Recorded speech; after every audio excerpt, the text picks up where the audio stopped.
বন্ধুরা, আজকের গল্প বাচ্চা চুরি। অনেক দিন আগের কথা।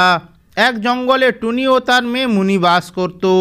মুনি ছোট হওয়ার কারণে সে সবসময় বাসায় থাকতো, আর টুনি সারাদিন জঙ্গলে ঘুরে ঘুরে খাবার সংগ্রহ করত ও তার বাসায় নিয়ে আসতো।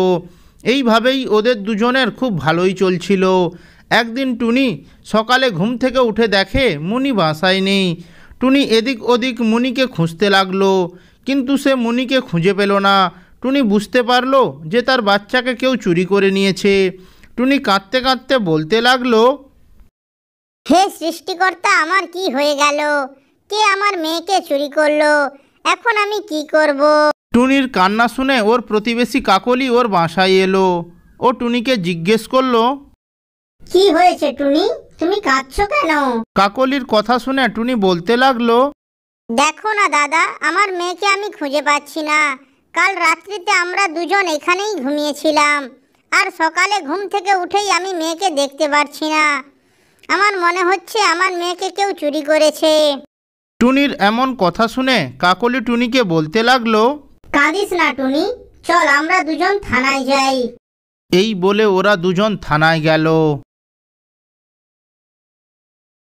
থানার বড়বাবুকে সব কথা খুলে বলল। বড়বাবু ওদের কথা শুনে টুনিকে বলতে লাগলো, আচ্ছা, আপনি কি বাসায় একা থাকেন? হ্যাঁ স্যার, আমি বাসায় একা থাকি। আচ্ছা, আপনার স্বামী কোথায় থাকেন? স্যার, উনি কাজের জন্য শহরের বাইরে গেছেন। ঠিক আছে, আপনি কোনো চিন্তা করবেন না। আমাকে কিছুদিন সময় দিন, আমি আপনার বাচ্চাকে খুঁজে বের করছি। এরপর ওরা দুজন বাসায় ফিরে এলো। এদিকে টুনাও বাসায় ফিরে এলো। টুনা টুনিকে বলতে লাগলো, মন খারাপ করো না টুনি, থানার বড়বাবু যখন বলেছেন তাহলে নিশ্চয়ই উনি কিছু একটা করবেন। এইভাবে দেখতে দেখতে বেশ কিছুদিন কেটে গেল। টুনি আবারও একটা ডিম পাড়ল। ও টুনি টুনাকে বলতে লাগলো, দেখো টুনা, তোমাকে আর বাইরে যেতে হবে না, তুমি বাসায় থাকো। কারণ বলা তো যায় না, আবার যদি এরকম। না না টুনি, তুমি কিচ্ছু চিন্তা করো না, আমি বাসায় থাকবো।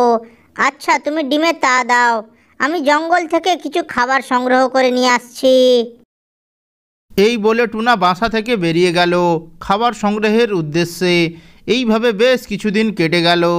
একদিন সকালে টুনির বাসায় একটা নতুন সদস্যের জন্ম হলো।